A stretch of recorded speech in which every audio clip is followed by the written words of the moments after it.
Today, I am announcing the normalization of diplomatic relationships with Vietnam.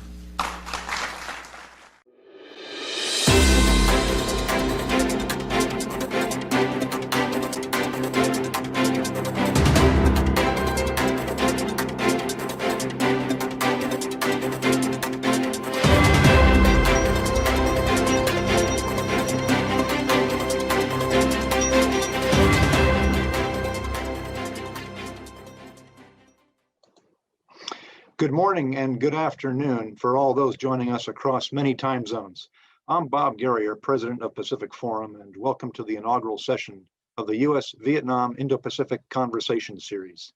To commemorate the 25th anniversary of the establishment of US-Vietnam diplomatic relations, Pacific Forum is organizing this series that over the next 6 months will bring together Vietnamese and American scholars, select government officials, subject matter experts, and other thought leaders to jointly examine the meaning and importance of the relationship, the political legacies of their shared history, and issues of common interest.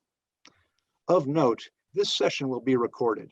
All remarks, including those during the question and answer period, are on the record. Since the establishment of formal relations between the Socialist Republic of Vietnam and the United States in 1995, the two countries have forged a vibrant and valuable partnership. Today, the two countries constitute an important, consequential even, relationship in the Indo-Pacific. Considering that the region continues to face growing security challenges and economic uncertainties, from irredentist claims and challenges to the rule of law in many of the region's maritime spaces, to the threat of pandemics, cybersecurity, and persistent development gaps, the United States and Vietnam have mutual interest in developing their relationship, sustaining effective long-term engagement, and moving forward together. To help us understand the dynamics of this important relationship, we are joined today by Dr. Le Dinh Thanh and Marie C. Damour. A little bit about their backgrounds. Dr. Le Dinh Thanh is Acting Director General of the Institute for Foreign Policy and Strategic Studies, Diplomatic Academy of Vietnam. Previously, he was political counselor at the Embassy of Vietnam in Washington, D.C. Other positions have included Deputy Director General of Bien Dong Institute for Maritime Studies, Deputy Director General of the Department of Policy Planning at the Diplomatic Academy of Vietnam, Deputy Chief of the Cabinet, Vietnam Ministry of Foreign Affairs, where he focused on Vietnam foreign policy and Asia-Pacific security. His writing has appeared in the Diplomat, Global Asia, East Asia Forum, among many other publishing outlets. He earned his PhD from the Diplomatic Academy of Vietnam, his Master's in Public Administration from the University of Hawaii, and was a degree fellow at the East-West Center. Marie C. Damour is a career member of the Senior Foreign Service, having joined the State Department in 1993. And she's currently assigned to Ho Chi Minh City as a Consul-General. She has previously served as Director in the Office of Maritime Southeast Asia in the Bureau of East Asian and Pacific Affairs, in the Office of Policy Coordination and Public Affairs in the Bureau of Consular Affairs, Deputy Chief of Mission in Wellington, New Zealand, Minister Counselor for Consular Affairs in Brasilia, Chief of Visa Services at the U.S. Embassy in London, as Consular Chief overseas in Iraq, Vietnam, and Mauritania, and as Special Assistant in the Office of the Secretary. Ms. Damour is a graduate of the College of William and Mary in Williamsburg, Virginia. She speaks French, Portuguese, and Vietnamese.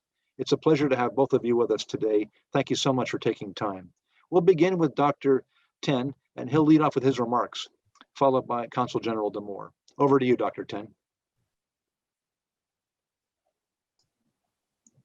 Thank you very much, Admiral Robert Grier and the Pacific Forum and other organizing parties that are generous enough to invite me to share my perspectives on a very important topic of US-Vietnam relation charting the way forward for the next 25 years. It's an honor to be here, and I just want to share with you I have a few slides I want to share with you, and also I'll try to go beyond my slide a little bit by giving you other analysis and comments that I draw from the studies of the US-Vietnam relation in the past time. So just give me a minute, so I will put up the slide on the screen.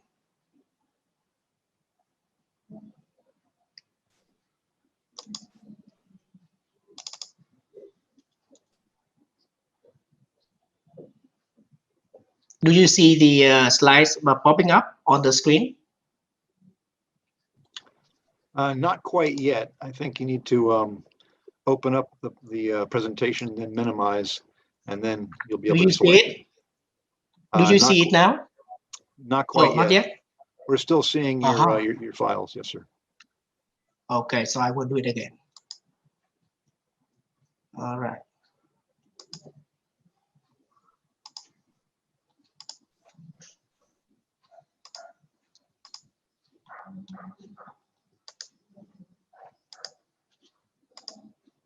Just a second, please.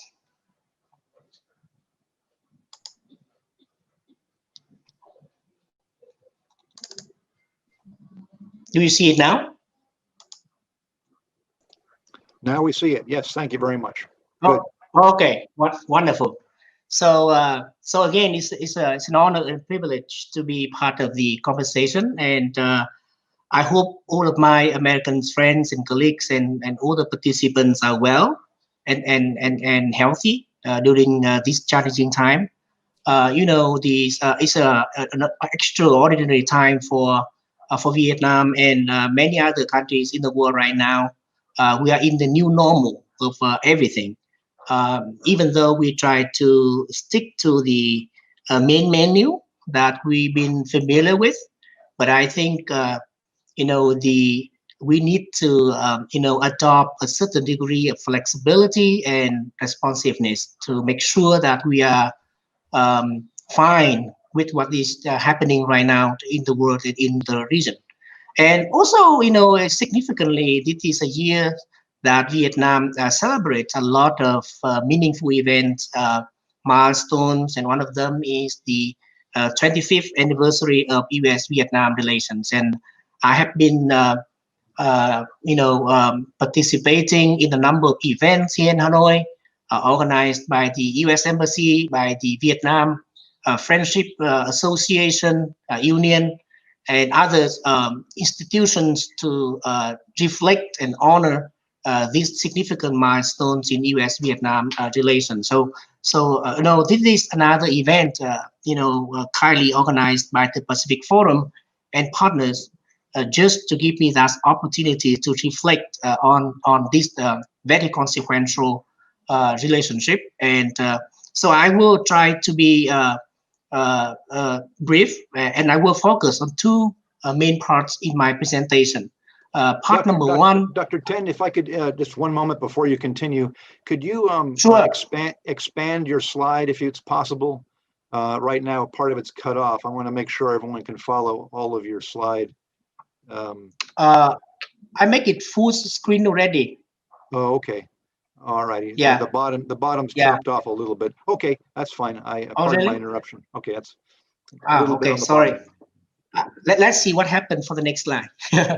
So so I will you know, go back, you know, the 25th years of US-Vietnam relationship history, and then we'll give some of my you know, not just forecast, but my expectations and my anticipations for this partnership in the next 25 years. So I will have part of the history and part of the future for my presentation. So looking back, you know, Vietnam-US relationship is a dramatic story. Quite a few people even use the word miracle or unimaginable to describe this partnership, perhaps based on the fact that it's a very successful partnership in many ways. So we have the comprehensive partnership, you know, being established in 2013, but though, you know, the successful parts of the relationship, you know, dates even before that, particularly in the economic area. So so that is one of the comments that I often hear from the watchers of this partnership, that it is you know, a very dramatic story in a good way. looking back of the 25 years of this partnership. But at the same time, quite a lot of people argue, including me, that despite all the successes that we already have and witnessed, there's still room for further development for this partnership. And I will explain a little bit later why I say so. So, if you look back at the key milestones in the Vietnam-US relationship, you can see it is in certain part, it is very much incremental, step by step.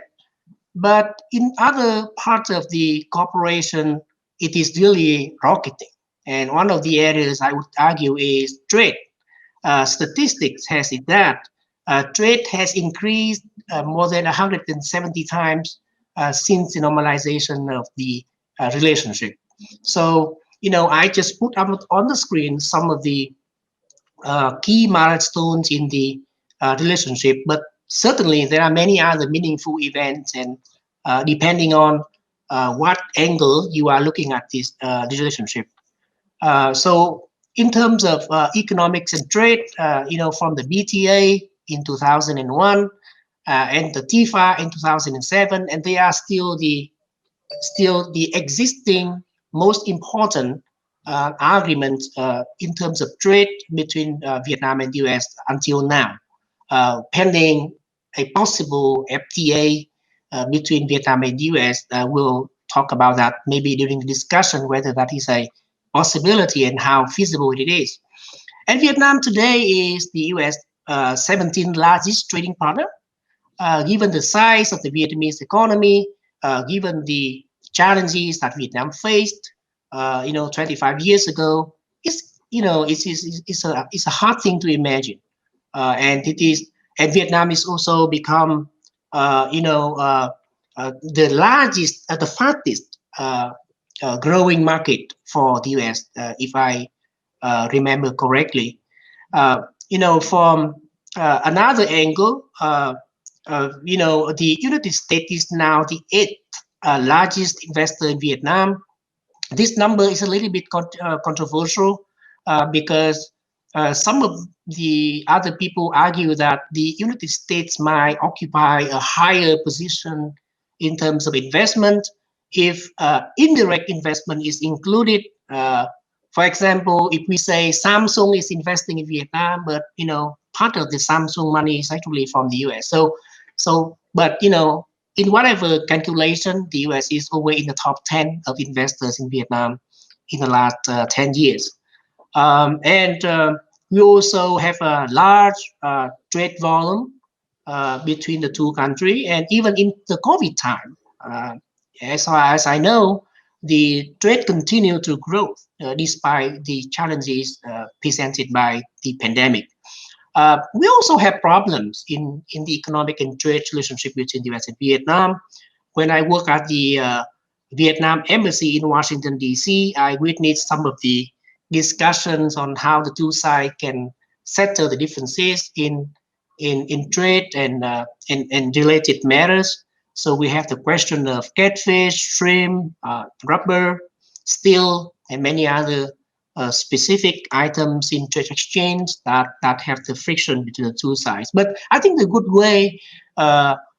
thing about the way in which the two sides handle this friction is via dialogue and take into consideration the significance of the strategic partnership and put these things into in the larger picture.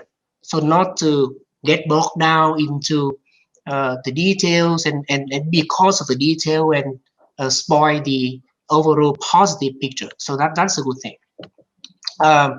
As you can see up on the screen, if you look at that stiff, graph that shows the, the increase in the trade exchange with the two sides, I couldn't imagine how trade gonna grow if the United States in the TPP. I don't know, but if that scenario happens, perhaps trade gonna be maybe larger and faster. I don't know, but the overall trajectory is going up and going up very quickly.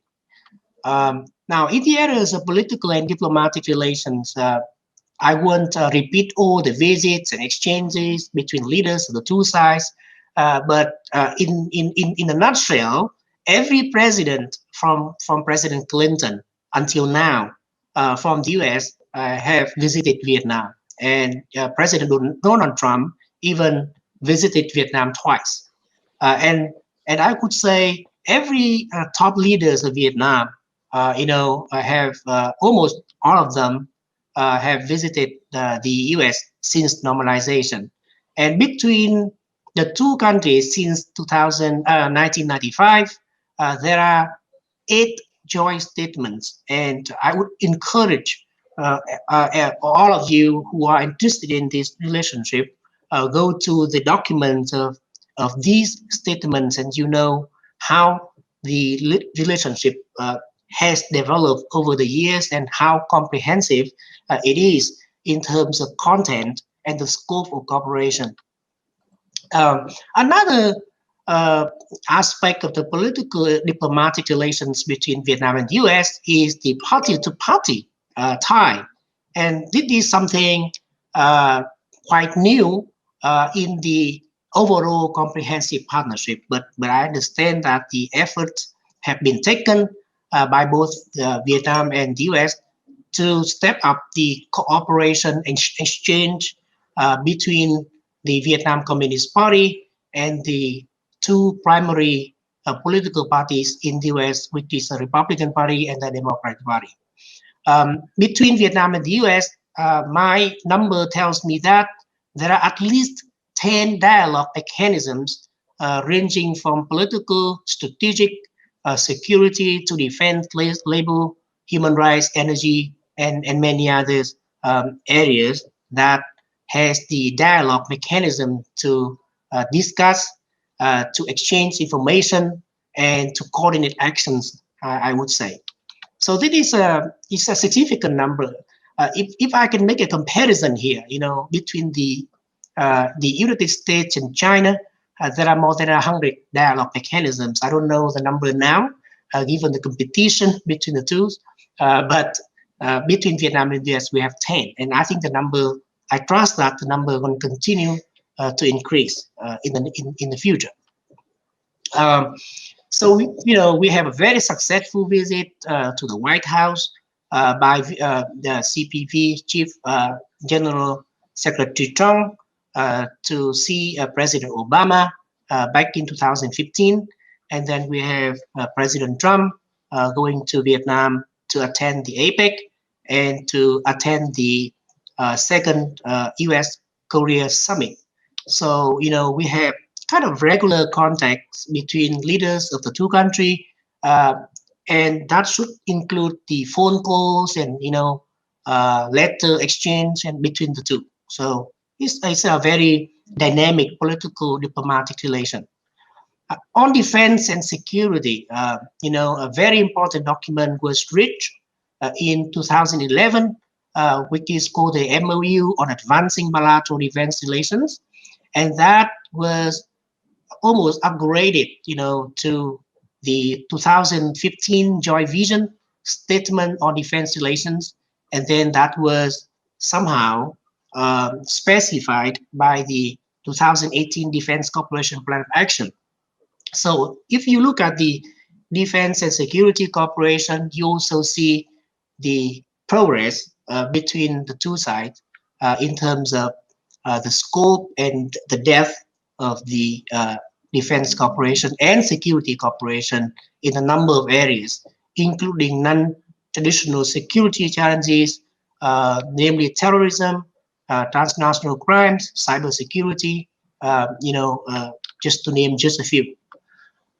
We also have defense and security cooperation beyond the bilateral domain to include things like the PKO, Global Peace Operations Initiative, IMED program, the Pacific Endo, and we have the HADR and many other areas of cooperation that the two sides work together to contribute to the public good of the regional and international community in the area of defense and security.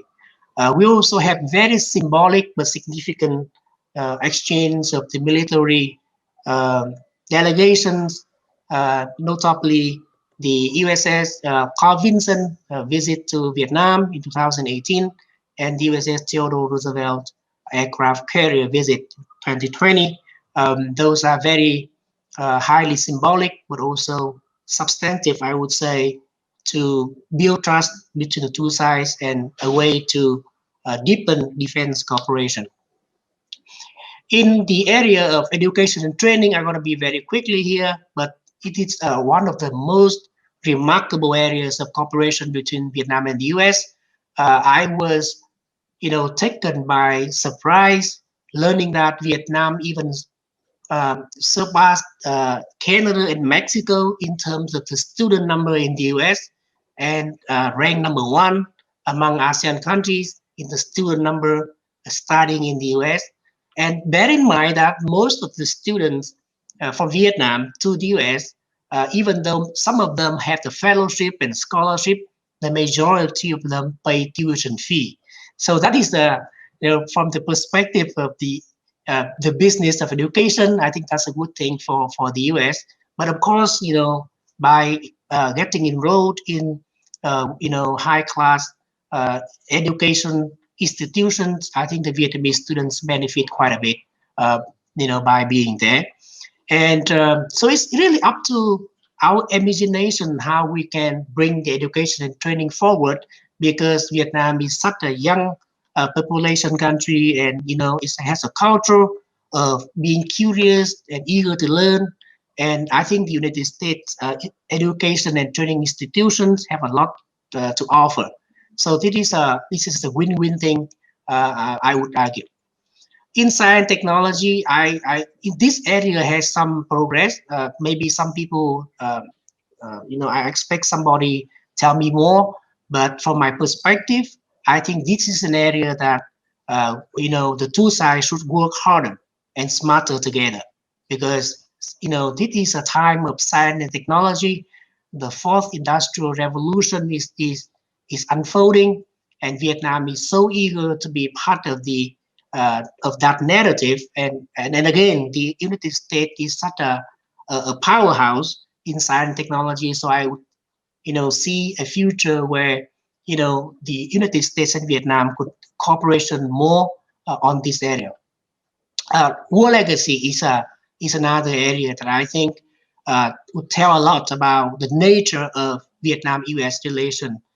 So this is very much a humanitarian issue, but also, as I argue in one of my recent articles published by the Singaporean Institute of South Asian Affairs, I argue in that article that by working together on war legacy issue, Vietnam and the US can step up the trust in each other.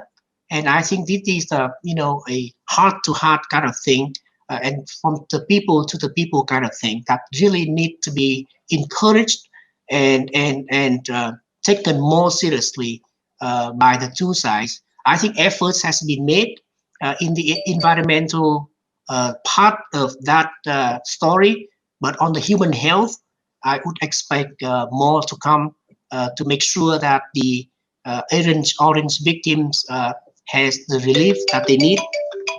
So this is an area that I say that we need to do more. The two sides need to do more.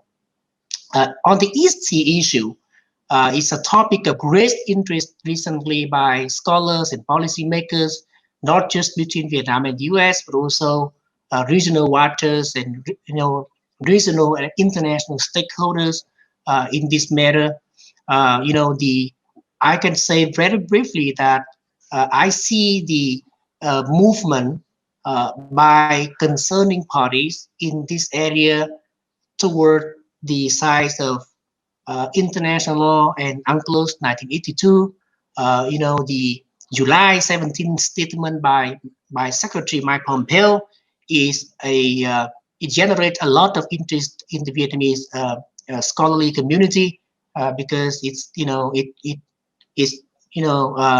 open up new avenue of thinking and policy I would say, for people who are interested in this area. But we cannot keep the East Sea issue out of the loop if we want to analyze Vietnam-U.S. relation. So I would leave it there because I wouldn't want to go into the details, just the interest of time. Now, if I can have a recap here, I would say if we look at the three levels of analysis, which is international, national, and individual, we could see a trajectory of Vietnam-U.S. relationship in a positive way in a lot of areas, and we will have the opportunity to understand why the Vietnam and U.S. Have done what they have been doing, and based on these three levels of analysis, I would say, the degree of optimism, should be higher when we anticipate the future for this partnership. Looking to the future, which is the second part of my presentation, I'm going to keep this part very short because it's hard to predict the future given the unpredictable nature of the international system today. But I would say, one of the the very easy thing here for us to, if we somebody who wants to develop the Vietnam-U.S. Comprehensive Partnership, just to capitalize on the past successes. What have the two countries done beautifully, nicely, should be continued. I think that is simply a logic that should be followed by policymakers on both sides. And of course, the future partnership between Vietnam and US is something that should be designed in a way that can address the current and the rising challenges, just not to be too nearsighted here, but looking ahead and a little bit more visionary. And like I said, the limit is just our imagination, but at the same time, we need to be realistic. I think the pace of cooperation should be comfortable for both sides, but both steps are also needed to be taken, in certain areas. For example, like I argued earlier, economic and trade, science and technology. So futures are different because it's really up to us to decide. If we want to make this partnership successful, I give you some of the some of my analysis on the opportunities and the challenges of this partnership, particularly in light of the U.S. Indo-Pacific strategy. But I would say it's really important for Vietnam to how Vietnam see this strategy. This is not because of that strategy that matters, but I think more importantly how Vietnam see it. If we include the Indo-Pacific strategy in the equation of Vietnam-U.S. relation. And we also have the ASEAN Indo-Pacific outlook here, right? So, we can compare and contrast, but I think from the ASEAN perspective, anything that is complementary to the ASEAN central role, ASEAN centrality, would be welcome by ASEAN member countries, including Vietnam. And I think this is a very, it's a nice way for ASEAN to work with partners using the principles, put forward in the outlook. For example, the principles of openness, the rule of law, freedom of navigation, all those things should be promoted by ASEAN and ASEAN partners. Again, to conclude, looking to the future, the foundation for any analysis should be optimism, because the two sides share a lot of overlapping interest bilaterally and multilaterally, and that is one part of the story going forward. But from the Vietnamese perspective, I think Vietnam will stick to the principles of independence, self-reliance, and flexibility as guiding principles. And of course, for different partners, Vietnam have to figure out a way to make sure that that partnership is effective, recognizing both the the commonalities and the differences, in a very objective way. So if Vietnam can do that, realizing the opportunities in this relationship, the past successes, and understand the realities of today, politics and the way the world economy and the regional economy, the United States system work, I think Vietnam can be optimistic about its partnership with the US. With that, I stop here and I thank you for your attention. I look forward to the Q&A section. Thank you very much, Admiral. Dr. Tin, thank you very much for your remarks. I appreciate that. We'll go over now to Con-Gen Damour. Over to you, ma'am. Yeah, xin chào tất cả các quý vị. Thank you, Robert, for that very kind introduction. It's a great honor to help open this inaugural session of the US-Vietnam Indo-Pacific Conversation series hosted by Pacific Forum. And a very warm welcome to everybody who is joining us today from Ho Chi Minh City, from Hanoi and Hawaii and elsewhere via Zoom, Facebook, and YouTube. The U.S. Consulate-General in Ho Chi Minh City is very proud to sponsor the US-Vietnam Next Generation Leaders Initiative project organized by Pacific Forum. This project aims to raise awareness of US-Vietnam relations and of the importance of our bilateral relationship among the next generation of Vietnamese leaders and scholars by involving them in contemporary strategic discourse relevant to US-Vietnam relations. It also aims to connect Vietnamese young leaders with some of their American counterparts through policy research-oriented programming. And I'm really thrilled to help kick off the series today. As Dr. Tin has very ably shown, this is the 25th anniversary of our relation, the normalization of our relations with Vietnam. And I think he's pointed out how remarkable the progress has been to date and given us some real food for thought over what we need to be looking at in the next 25 years. And I'd really like to highlight that to arrive at this landmark moment, our predecessors had to do a lot of work to set aside their differences, to acknowledge the tragedy of our shared history, but to work together to sow the seeds of peace and reconciliation that have developed into the very vibrant, comprehensive bilateral partnership that we enjoy today. And I want to emphasize that today our nations truly are trusted partners with a friendship that's anchored in mutual respect and trust, including our respect for one another's independence, sovereignty, territorial integrity, and respect for our respective political systems.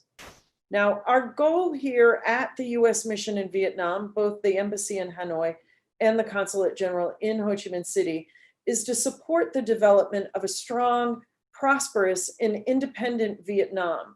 In a nutshell, Vietnam's success is our success. And when I hear people, as Dr. Tin mentioned, the amazing success of the US-Vietnam relationship, they often describe it as a miracle. But I'm reminded of the story that Ambassador Crittenbrink likes to tell of his meeting with our first ambassador to Vietnam, Pete Peterson. And Ambassador Peterson explained that the shared progress in our relationship is indeed remarkable, but it's not a miracle. Rather, everything that we have achieved is built on the courage, the goodwill, and the painstaking daily work of everybody who came before us. The partnership that we share today is the result of countless actions taken by dedicated individuals on both sides of the Pacific who believed in the possibilities of peace, who were united by a common belief that both the United States and Vietnam could work together in learning from and moving beyond the tragedies of the past. Celebrating 25 years of the relationship gives us the opportunity to stop and consider just how far that we've come.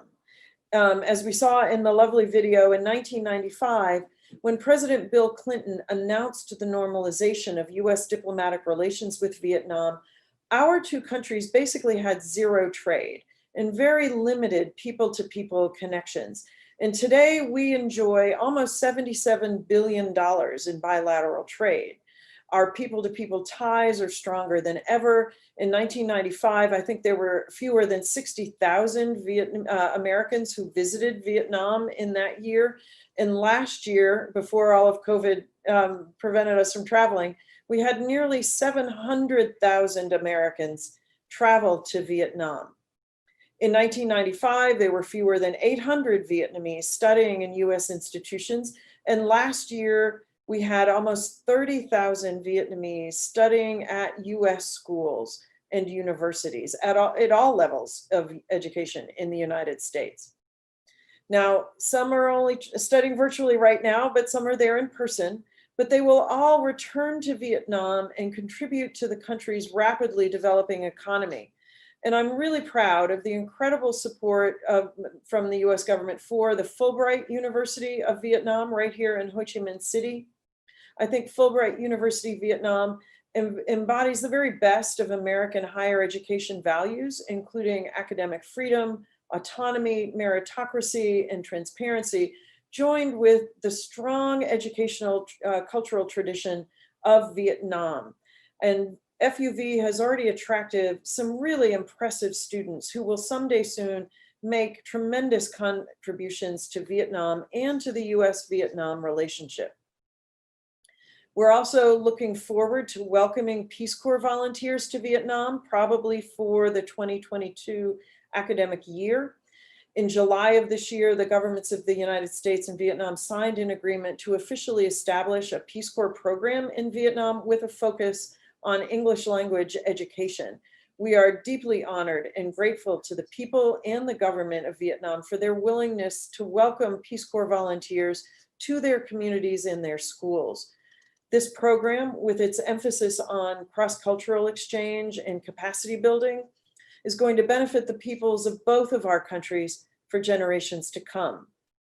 But Peace Corps is just the latest addition to our relationship. As Dr. Tin demonstrated, the breadth and the depth of our bilateral cooperation is pretty stunning.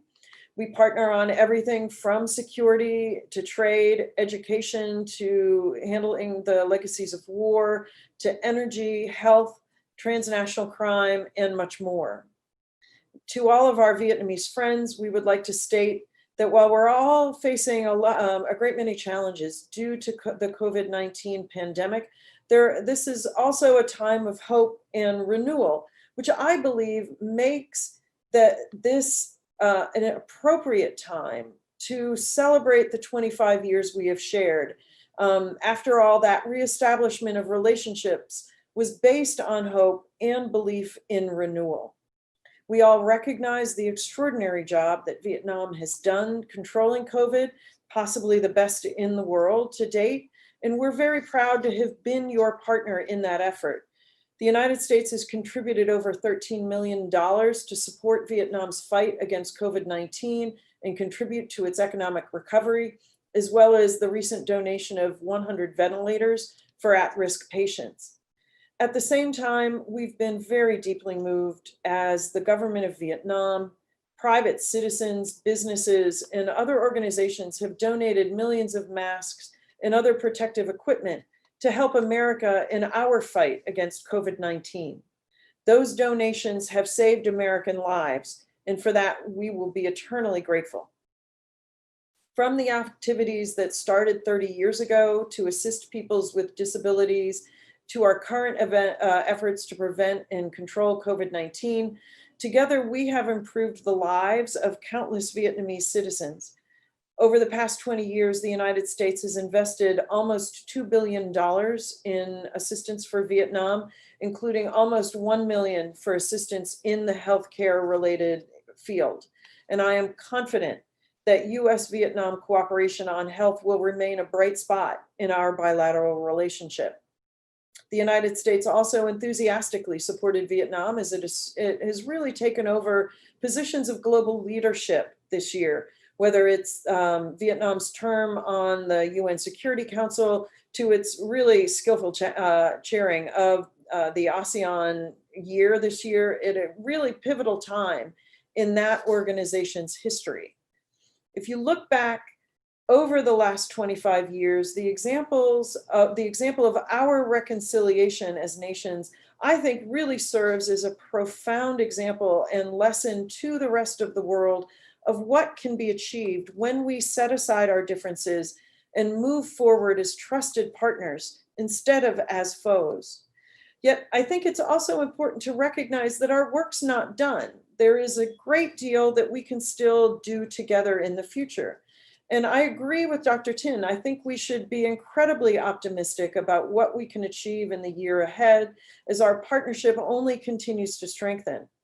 I would ask everyone who is participating today to join us in our efforts to ensure that our bilateral relationship and friendship remains strong and resilient for the next 25 years and beyond. Because as much as we enjoy celebrating the 25-year milestone, and we do, the coming 25 years is really our focus. Every single day, our countries work together with a common sense of purpose for our mutual benefit, and that is the very definition of a comprehensive partnership. Everyone in the webinar today has contributed to the growth of that partnership, and each of you will help make this partnership even stronger moving forward. So I want to thank Pacific Forum for the US-Vietnam Next Generation Leaders Initiative and for inviting me to speak to you today. I really look forward to hearing and learning from everybody's insights and the findings of the upcoming roundtables and dialogues, as well as publication of issues and insights on US-Vietnam relations. I wish all of you great health, prosperity, and success. Thank you so much. Xin cảm ơn. Well, thank you very much, Kanjen, Damour. Most appreciated both of your remarks, Dr. Tin and Kanjen. Now we'll move into, this is the very rich and fun part as well of this exchange today, our questions and answers. And let me just run through the ground rules. We've got two methods for our participants. We've got over 70 folks that are with us today to ask questions. You have two features. There's a Q&A, a button there on the bottom of your screen where you just type in your question. If you'd identify yourself, that would be most appreciated, and your affiliation as well. There's also the raise hand feature, which I'll actually make a plug for. We encourage that because we'll get a chance to spotlight you and see you as well. But use the raise hand feature. And again, when we call on you, we'll unmute you. And if you'd state your name and affiliation and your question.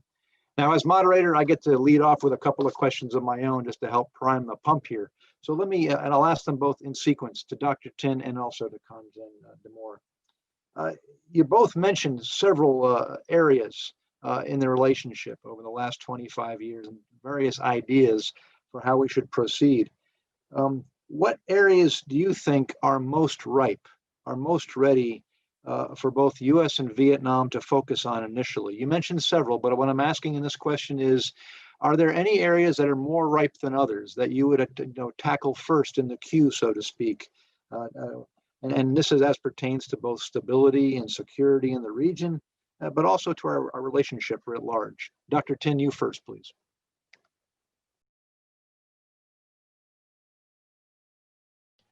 So you, yeah, thanks, Emilio. So you ask what areas should be upgraded further, depending. Well, I think you mentioned several. Yeah, I think, but if I were to ask you, which would you recommend we focus on first, if you had to make a prioritization? Which are the most ripe in your view? All right. Yeah. So I would say because of the successes of the economic and trade cooperation, I think that should continue to be one of the priority areas for US-Vietnam relationship going forward. But I also add, because we need to be a little bit more substantive here. We need to be smarter, right? In the way in which we conduct our partnership. I would add science and technology as one of the areas of priorities between the two sides. I know that Vietnam has a huge need for science and technology cooperation, and you have a lot to offer from the US side. So I think that is a very promising, feasible area that should be prioritized. But also it depends on the specific situations. I think that we need to be flexible here. So it depends on certain times of the relationship that we decide which area should be the focus. For example, the Consul-General also mentioned about the cooperation between the US and Vietnam in the fight against COVID. So that should be a priority.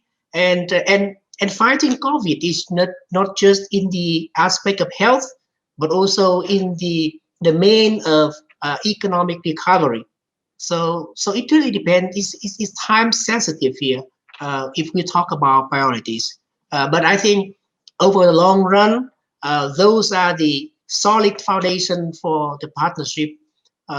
Should be continued, and economic, trade, investment, science, technology are those areas, I think. Thank you, Dr. Tin. Kanjan Damour. I would agree with everything Dr. Tin just said. When we look at our focus moving forward, we really look at maybe three major areas, and I can talk a little more in detail about them. But people-to-people ties has really been the foundation of this relationship. And I think going forward, there's going to be a great deal of cooperation in that, particularly in capacity building. The Peace Corps is going to be a major focus because of the English language training. Last month, Secretary Pompeo announced the Waisili Academy, about $5 million of funding for Waisili Academy. So that's the Young Southeast Asian Leaders Initiative Academy at Fulbright University, Vietnam. And that's a program that's aimed at young professionals, between the ages of 25 and 40 from across the 10 ASEAN countries to provide capacity building and training in areas such as Dr. Tin mentioned, technology and innovation, public policy, and entrepreneurship, because I really think those are areas the United States has a lot of strengths and a lot to offer to the region, not just Vietnam. In the area of trade and investment, I completely agree. Recovery from COVID is going to be a focus. We also look at how we can work to ensure equitable, balanced, transparent trade to ensure that the interests of both countries are served. And I think we look at four main areas when we talk about economic cooperation. Medical services, medical devices, I think is also an area where the US has a lot to offer Vietnam, and the Vietnamese population is really looking for increased medical services. Aviation, as the region hopefully recovers from COVID and increasingly is interconnected. Energy, because energy security is going to be an issue for ASEAN countries, which are projected to have major growth in demand for energy and energy usage, and smart cities. And I think this is where, as Dr. Dinh pointed out in his initial remarks, the Vietnamese population is incredibly hardworking and really curious and innovative. And so working together with Hanoi, Da Nang, Ho Chi Minh City, maybe other cities like Canta on how to upgrade services for their public, how to use data to better provide those services. Those are things we will be looking to cooperate on. And third, and not an area that really has been a growth area most recently, has been the issue of security, stability in the region. We cooperate with Vietnam as a leader in ASEAN on stability and security in the East Sea or South China Sea, whichever name you prefer to use, on dealing with the threats that are posed by North Korea, on dealing with some of the more malicious activity by China in the region. And we very, very recently announced the Mekong-US partnership. And that's intended to increase the partnership the United States has with the Mekong River countries to interdict international crime, whether it be human, wildlife, or drug trafficking, on increasing energy security, on strengthening water security for the region. So as you can see, there's really quite a lot to do. Happily, we have a pretty robust team here at the mission in Vietnam between the embassy and the Consulate-General, and then of course all of our colleagues back in Washington. So it makes it a very exciting and interesting relationship to work on, and a real pleasure. Thanks, Conjen. I appreciate that. I have a second question, but you've both actually already addressed it. It was about your views on the long-term relationship between Vietnam and the U.S., but I think you've very clearly articulated that in your remarks. We've got actually a couple of raised hands and about 11 questions in the queue, which is wonderful. So I'm going to jump to that right now. I'm going to go in the order of the raised hands. James Lee, over to you, and then we'll have En Mao Zhu after him. If you could make your comment or question as tight as possible, and we'll try to get them all covered before time's up. James Lee.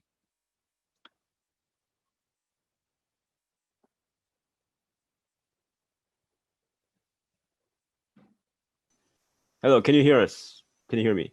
We hear Thank you you, good. sir. Loud and clear, James. Thank you. Go ahead. Thank you. I'm James Lee, and I am an adjunct fellow at the Pacific Forum. My question is, so Dr. Tien, you have given us a very good survey of the progress in the bilateral ties between the US and Vietnam over the past 25 years. I'm just curious as to how Vietnam is able to manage the important bilateral relations with the U.S. at the same time that it also manages the important bilateral relations with China. So my question is, I mean, you said that Vietnam aims for basically independence in its foreign relations. It does not want to take sides. So my question really is, how is Vietnam able to finesse these two very important relations while keeping its independence? And so that's my question really. Thanks, James. Dr. Tien. Thanks very much, James, for the very easy question. So as you can see, Vietnam is still alive by not taking side until now, and I don't think taking side is the option for the future. But the areas that you inquire into is a very tough one. In reality, managing relationships with major powers such as the US and China is not an easy thing for not just Vietnam, but for everybody else. We don't want to get caught between the competition or differences or between the two sides. But at the same time, I would say if I am the policymaker here in Vietnam, I would advise him or her to be a little bit more proactive here. So I'm not suggesting that Vietnam can be a mediator or whatever between the US and China, but we should try to tap into the positive energy of each relationship, and at the same time not to encourage any movement in the direction of pitting one against the other. So that is the general philosophy behind the policy option for Vietnam right now, by choosing to be independent, self-reliant, and not side-taking, and try to maintain a healthy relationship with both the US and China. So that is one part of the story. The other part is Vietnam tried to be a little bit more proactive, should be a little bit more proactive by, for example, encourage a more active role by ASEAN, for example, in managing differences in the region, and by asking partners to work with ASEAN to construct a security architecture that is conducive to the betterment of common goods in our region, such as peace and prosperity, the rule of law, transparency, openness, and aim for the high standards. So I would argue that whatever policy option Vietnam choose, it should reflect a posture, strategic posture of the country that is aimed for higher standards and not just to raise to the bottom or make extreme policy choices. Sorry that I can't be more specific because this is a tough question, but this is what I know and I want to share with you with that. Thanks, Dr. Tin. And we'll move now to En Miao Zhu. I apologize if I mispronounce. A very similar question. I see also from the chat that's been written regarding relations between Vietnam and China in the past and those conflicts that have arisen. Do you foresee a change in how you approach that relationship and those particular disputes in the past? But we'll unmute En Miao Zhu if he wants to amplify on that. But that essentially is his question from the chat side.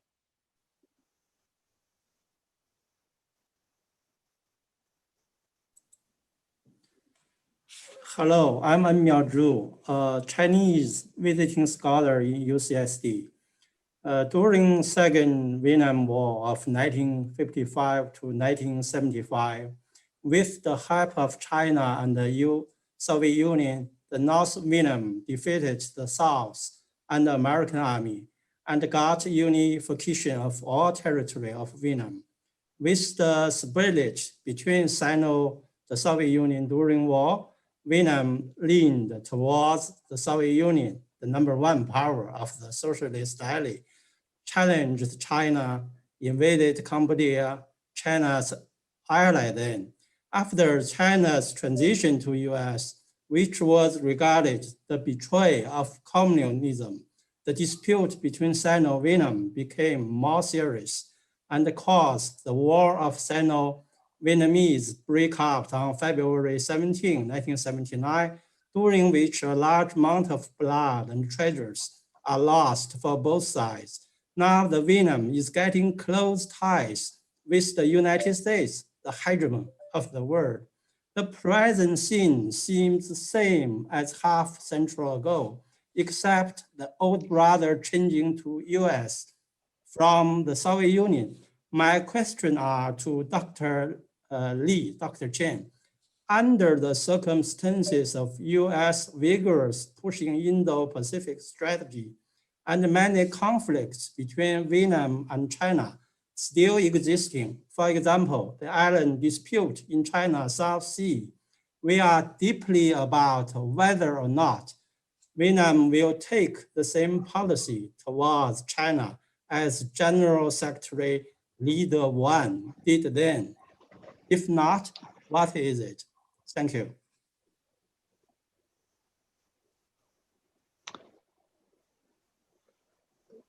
So, Dr. Tin, if you I'm not sure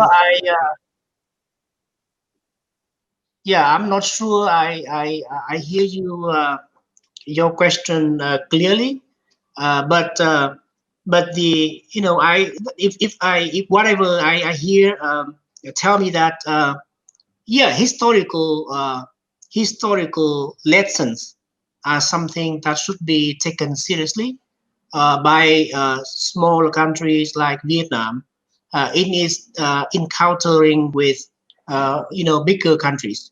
So historical lesson is something that I think should be studied more thoroughly, not just by historians, but by strategic studies researchers, because history is is a guide to future action. So I would see that as a way to respond to your question.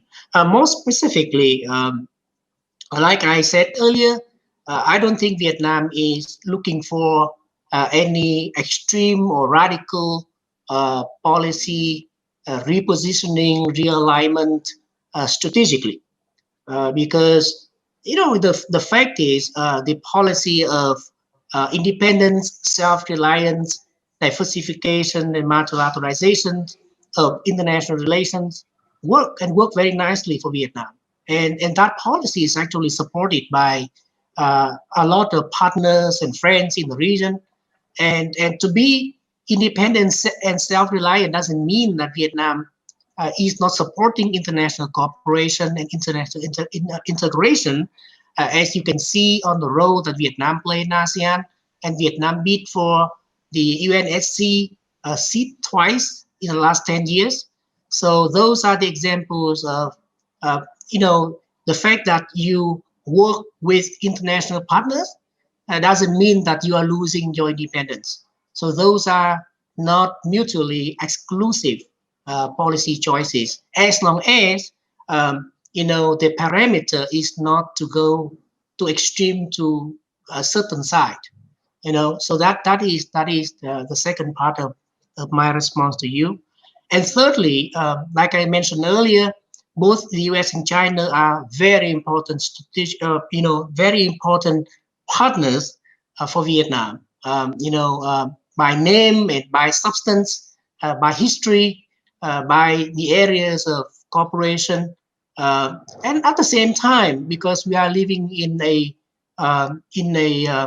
transitional time, I would argue, because of so many changes are happening right now. I would say Vietnam needs to work harder with both US and China to make sure that any turbulence, any bumps in the road ahead should be dealt with, peacefully in a nice way, and not to undo the achievements that Vietnam already have with the US and China in the diplomatic relations. Thank you, Dr. Tin. We're coming up on 10 minutes left in our session, so I'm going to go ahead and I'm going to run through probably 3 questions here. I've got more in the queue, but I'm going to go ahead and read through 3 of them. Then I'll ask Consul-General Damour and then followed by Dr. Tin to respond as they desire to any of them or all. So the first question is, what are the largest impediments to the U.S. and Vietnamese defense and security relationship? What are the biggest impediments to that relationship that you see? So hold that thought. The next question, this one was specifically for the Con-Gen. Would there be any changes in U.S.'s Vietnam policy after the election? And if so, what are they? I realize that requires a little bit of a crystal ball. A third question is, what are the partnership opportunities for smart city infrastructure and Industry 4.0 technology development between both the Vietnamese government and U.S. development agencies, whether it be USAID, DFC, MCC, or whatever you might say? So any of those 3, Consul-General Damour, over to you first. As a pretty rich spread of thoughts there. No, it is, but that's some really good questions in there. It's a good question. What are the big impediments to a strategic partnership? And I'm going to say, I think part of it is the newness of it, right? This has been a relatively swift trajectory in terms of partnering with Vietnam. I mean, I think the big advantage that we've got is that both sides have a strong commitment to ensuring peace and security in the region and internationally. I mean, Vietnam is to be commended for really stepping up internationally and taking a role in international peacekeeping well outside of the Indo-Pacific region.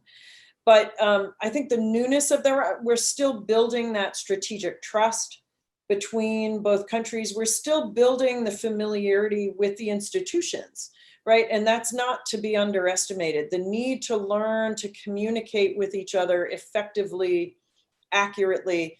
And this is where I think actually an emphasis on English language training is very important, an emphasis on the people-to-people and education exchanges, so that scholars and researchers in the United States better understand what's happening in Vietnam, what the thinking is here, that scholars and researchers in Vietnam better understand the States. And that's where I think fora like this are extraordinarily important. So I would say, I think just the biggest impediment is trying to get to know each other and understand each other's perspectives so that we can more effectively cooperate. On the second question of, will US policy change? The answer, I don't think so. I've been here in Vietnam just over a year. Before I came out to Vietnam as the Consul-General, I had an opportunity to talk to pretty much a broad swath of government and private sector and academia in Washington, D.C.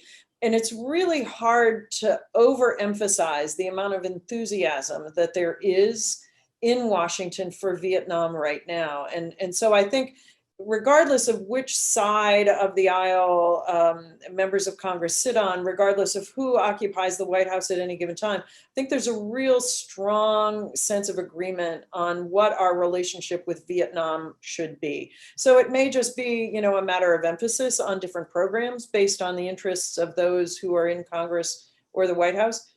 But I think in general, the policy is not going to change.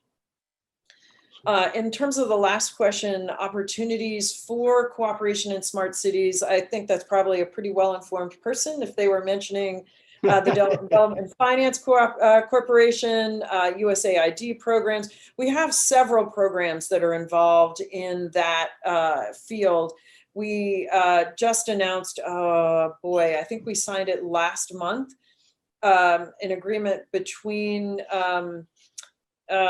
one of the Trade Development Corporation in the United States with the city of Ho Chi Minh City to work on some of the elements of the smart city infrastructure that the city is focused on here in Ho Chi Minh City.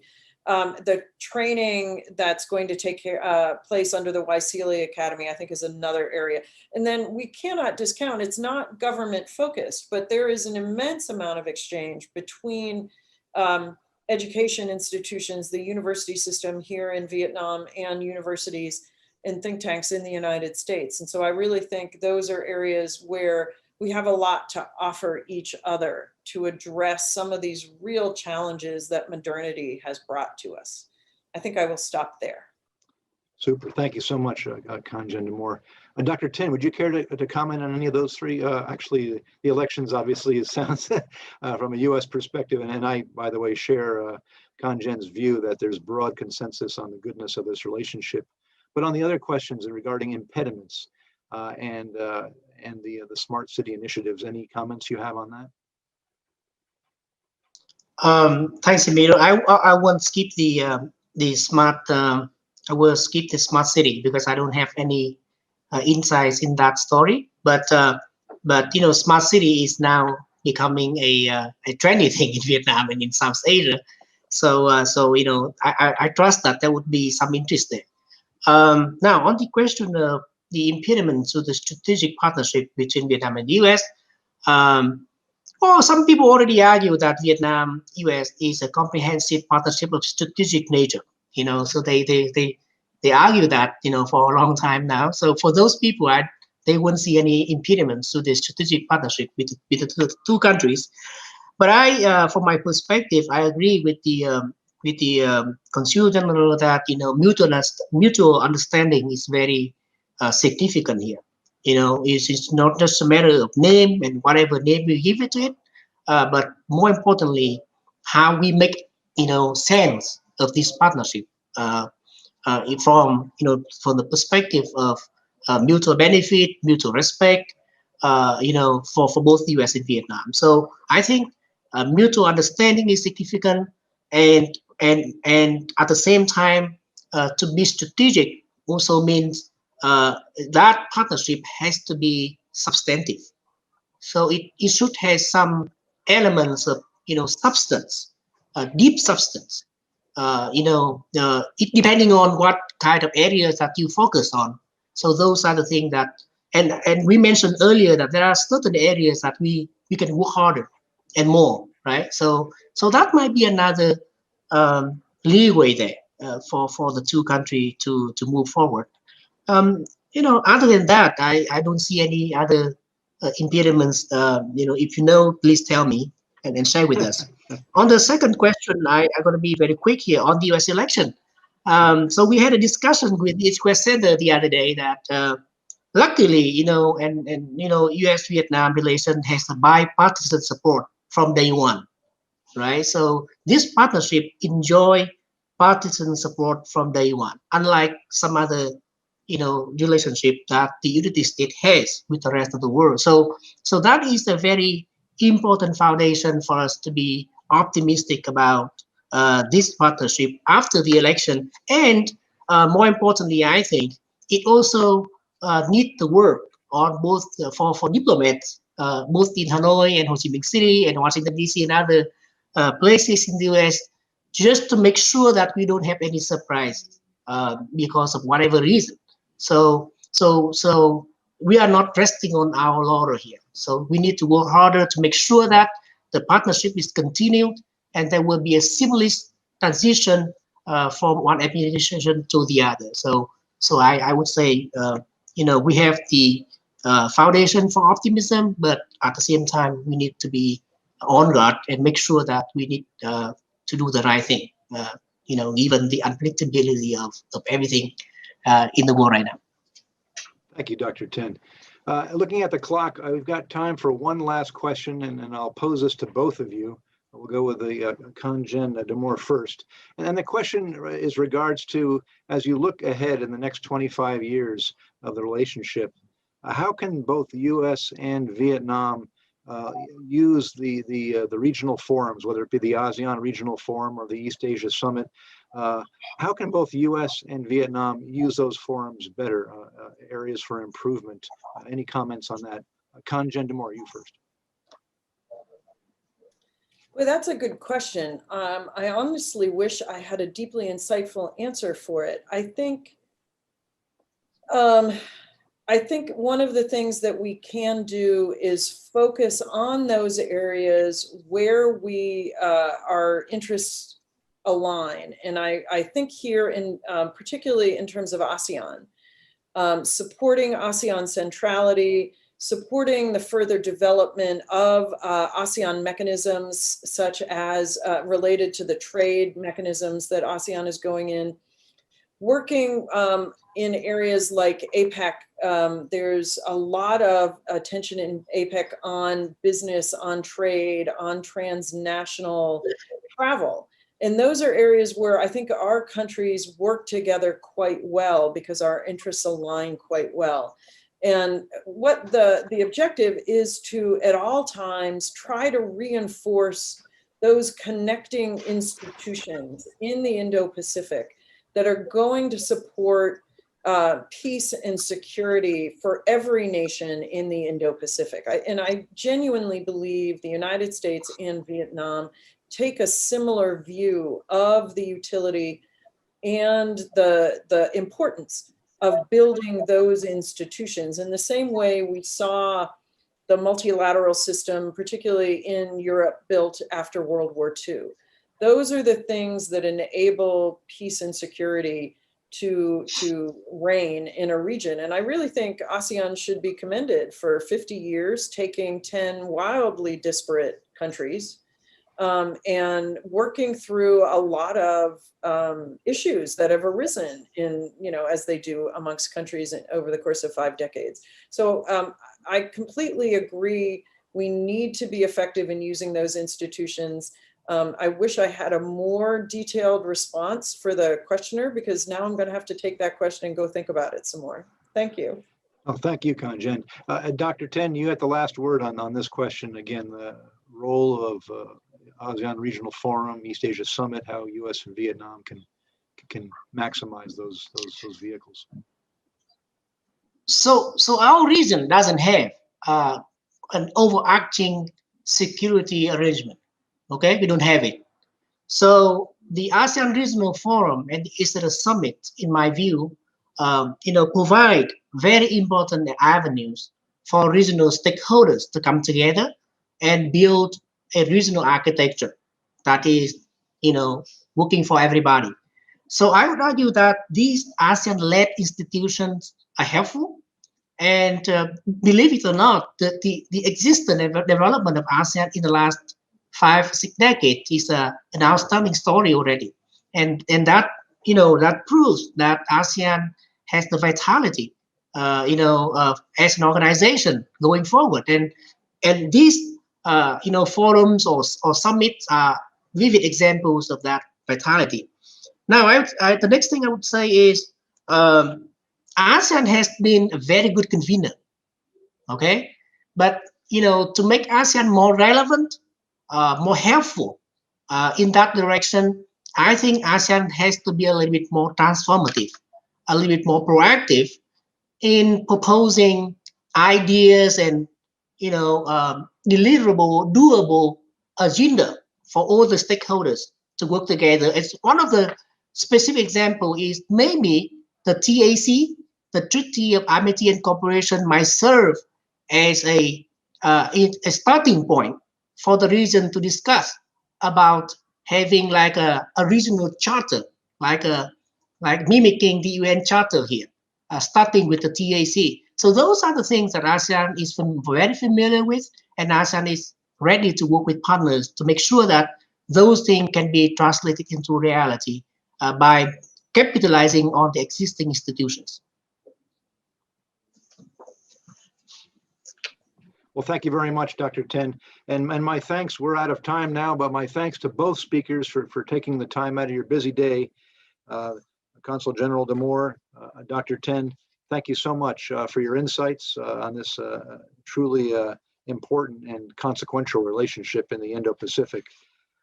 This is the inaugural event in our discussion series, conversation series number 1. We'll be continuing this over the next 6 months, so please, all in attendance, please stay tuned for our announcements. We'll have more to come. Again, thank you everyone for participating, for some terrific questions. And once again, Dr. Tin, Consul-General Damour, appreciate your time and your insights. Thank you so much. Thank you, Admiral Durie, and thank you, Consul-General Damour. Thank you, everybody. It's been a pleasure. Thank you. Take care. It's a pleasure. Thank you. Today, I am announcing the normalization of diplomatic relationships with Vietnam.